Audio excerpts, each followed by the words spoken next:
প্রিয় চাকরি প্রত্যাশী বন্ধুরা, আসসালামু আলাইকুম। আশা করি আল্লাহর রহমতে আপনারা সকলে ভালো আছেন। তো ইতিমধ্যে আপনারা দেখতে পারছেন জাতীয় পেনশন কর্তৃপক্ষ অর্থে নিয়োগ বিজ্ঞপ্তি প্রকাশিত হয়েছে।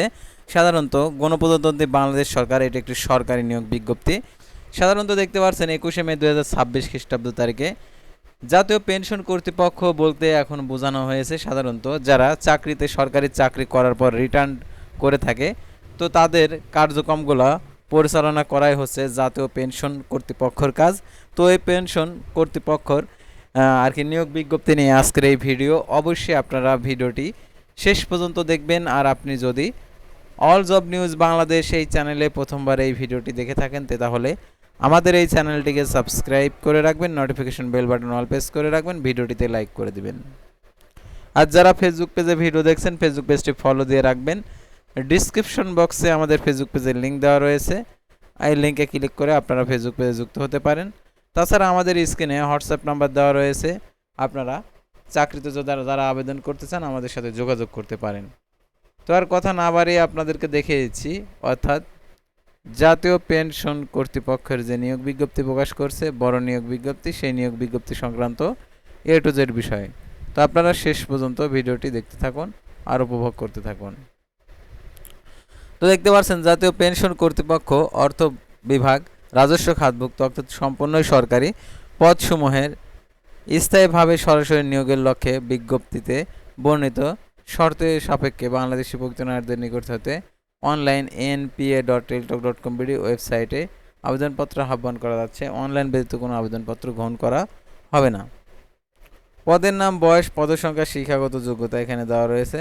তো দেখতে পাচ্ছেন 1 নম্বরে সিস্টেম অ্যানালিস্ট 5ম গ্রেড 43,000 টাকা থেকে 69,850 টাকা, সর্বোচ্চ 40 বছর।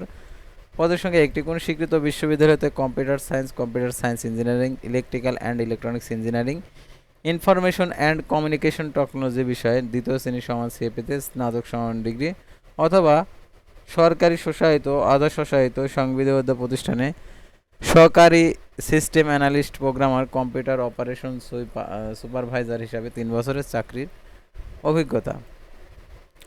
ফিনান্সিয়াল অ্যানালিস্ট 6ম গ্রেড 35,500 টাকা থেকে 67,010 টাকা পদ। বয়সসীমা দেখতে পাচ্ছেন এখানে 37 বছর। পদের সংখ্যা একটি। তো আরও অন্য পদও রয়েছে আর কি, অনেকগুলো লোক নেবে। কোনো স্বীকৃত বিশ্ববিদ্যালয়তে হিসাব বিজ্ঞান, ফিন্যান্স, পরিসংখ্যান, অর্থনীতি, ব্যবসায় প্রশাসন বিষয়ে 1ম শ্রেণী সমান সিএপিতে স্নাতক বা সমান ডিগ্রি। কোনো স্বীকৃত বিশ্ববিদ্যালয় হতে হিসাব বিজ্ঞান, ফিন্যান্স, পরিসংখ্যান, অর্থনীতি, ব্যবসায় প্রশাসন বিষয়ে ন্যূনতম দ্বিতীয় শ্রেণীর সমান সিএপিতে স্নাতক সমান ডিগ্রি, দ্বিতীয় শ্রেণীর সমান সিএপিতে স্নাতকোত্তর ডিগ্রি থাকতে হবে। অথবা কোনো স্বীকৃত বিশ্ববিদ্যালয় হতে হিসাব বিজ্ঞান, ফিন্যান্স, পরিসংখ্যান, অর্থনীতি, ব্যবসায় প্রশাসন 4 বছর মেয়াদী ন্যূনতম দ্বিতীয় শ্রেণীর সমান সিএপিতে স্নাতক সমান ডিগ্রি। সরকার অনুমোদিত যে কোনো আর্থিক প্রতিষ্ঠানে নবম বা চতুর্থ গ্রেডে 7 বছরের চাকরির অভিজ্ঞতা যারা রয়েছে তারা আবেদন করতে পারবে। Computer, MS office, Unicode, basic database পরিচালনার দক্ষতা থাকতে হবে। কোনো প্রার্থীর জীবনে একাধিক কৃত বিভাগ শ্রেণী গ্রহণযোগ্য হবে না।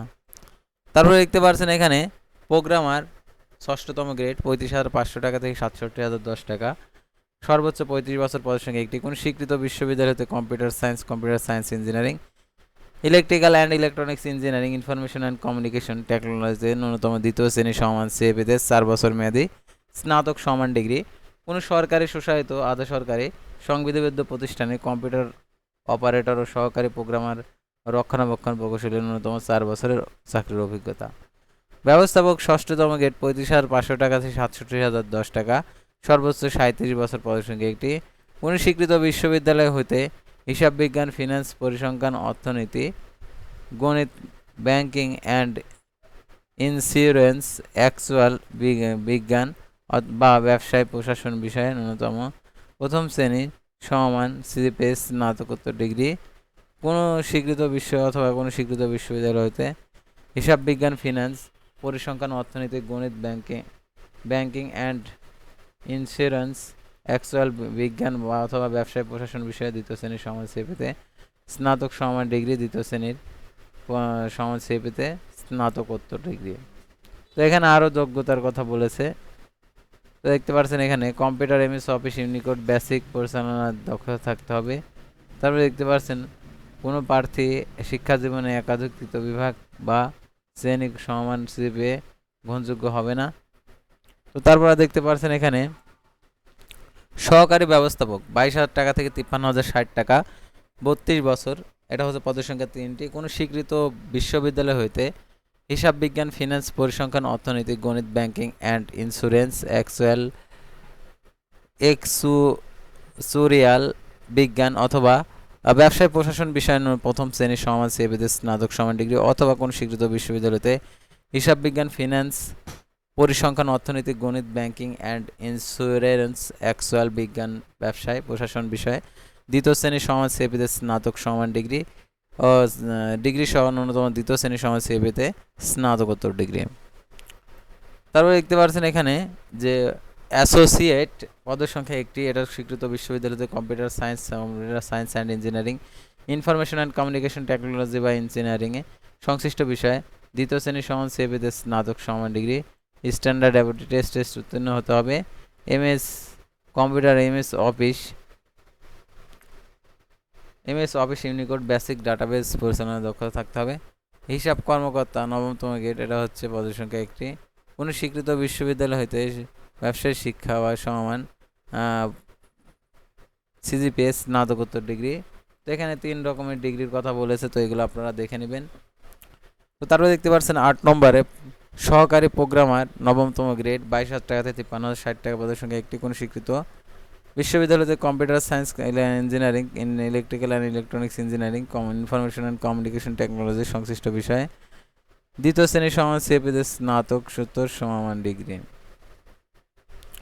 তো তারপরে দেখতে পাচ্ছেন লাস্ট সার্কুলার অর্থাৎ লাস্ট পদ সহকারী রক্ষণাবেক্ষণ প্রকৌশলী, পদের সংখ্যা 1টি, 32 বছর। কোন স্বীকৃত বিশ্ববিদ্যালয় হইতে computer science and engineering, electrical and electronics, telecommunication টেকনোলজিতে দ্বিতীয় শ্রেণীর সমান সিএপিতে স্নাতকোত্তর ডিগ্রি থাকতে হবে। তো আবেদনের শর্তাবলী দেখতে পাচ্ছেন। আবেদন ফর্ম পূরণ, পরীক্ষা অংশগ্রহণের ক্ষেত্রে অবশ্যই শর্তাবলী অনুসরণ করতে হবে। সকল পদের ক্ষেত্রে প্রার্থীর বয়স সীমা 30/4/2026 খ্রিস্টাব্দ তারিখ হইতে 18 থেকে সর্বোচ্চ বয়স সীমা বর্ণিত সর্বোচ্চ বয়স সীমার মধ্যে হতে হবে। তো দেখতে পাচ্ছেন এখানে যে আরও যে পদগুলো রয়েছে অর্থাৎ আরও যে তথ্যগুলো রয়েছে এগুলো আপনারা দেখে নেবেন। তো অনলাইন আবেদনপত্র জমা দানের শুরুর তারিখ দেখতে পাচ্ছেন এখানে আর কি দেওয়া আছে, অর্থাৎ প্রার্থীর যোগ্যতা আছে, অর্থাৎ মৌখিক পরীক্ষার সময় 1 সেট সত্যায়িত কপি দাখিল করতে হবে ক থেকে একদম ঝ পর্যন্ত। তো যাদের যে কোঠা রয়েছে কোঠা অনুযায়ী সনদ দাখিল করতে হবে। তো তারপর আমরা আবেদন কবে থেকে শুরু হবে সেটা আপনাদেরকে দেখিয়েছি। তো আবেদন শুরু হবে দেখতে পাচ্ছেন NAPA অর্থাৎ আগ্রহী প্রার্থীগণকে napa.teletalk.com.bd অর্থাৎ napa.teletalk.com.bd ওয়েবসাইটে গিয়ে আবেদনপত্র পূরণ করতে পারবেন। অনলাইন আবেদনপত্র জমাদানের শুরুর তারিখ 24/5/2026 সকাল 10টা। অনলাইন আবেদনপত্র জমাদানের 30 তারিখ দেখতে পাচ্ছেন এখানে যে 20/6/2026 বিকেল 4টার মধ্যে আবেদনটা শেষ করতে হবে। আবেদনপত্রে 300x300 পিক্সেল ছবি এবং 300x80 পিক্সেল স্বাক্ষর আপলোড করতে হবে। ছবির সাইজ 100 কেবি, স্বাক্ষরের সাইজ 60 কেবি। তো এখন এই নিয়োগের কত টাকা প্রদান করতে হবে? 1 থেকে 9 নং ক্রমিক পদের জন্য 223 টাকা প্রদান করতে হবে প্রত্যেকটা পদের। তো এই নিয়োগ বিজ্ঞপ্তি সংক্রান্ত যদি আপনাদের কোনো মন্তব্য থেকে থাকে অবশ্যই কমেন্ট বক্সে লিখে জানাবেন। আর অবশ্যই আপনারা এই ভিডিওটি শেয়ার করে দেবেন। আর প্রবেশপত্র প্রাপ্তির বিষয়টি আপনারা ভাবছেন যে প্রবেশপত্র কীভাবে পাওয়া যদি চাকরিটা হয়ে যায়, এই জন্য আপনারা অনেকে আছেন যে চেষ্টায় আছেন আবেদন করবেন। তো আবেদন করার পরে যে প্রবেশপত্রটা ডাউনলোড করতে যাচ্ছেন, তো ডাউনলোড কীভাবে করবেন আর প্রবেশপত্রের ডাউনলোড তারিখটা কিভাবে জানবেন? সাধারণত এটা জানার বিষয় হচ্ছে আপনি আবেদনপত্রে যে মোবাইল নাম্বার উল্লেখ করেছেন সেই মোবাইল নাম্বারে SMS এর মাধ্যমে পরীক্ষা সংক্রান্ত A to Z বিষয় জানিয়ে দেবে, সেহেতু সেই নাম্বারটি সচল রাখবেন। আর যারা আমাদের চ্যানেলে নতুন আসছেন অবশ্যই আমাদের এই চ্যানেলটিকে সাবস্ক্রাইব করে পাশে থাকবেন। আল্লাহ হাফেজ।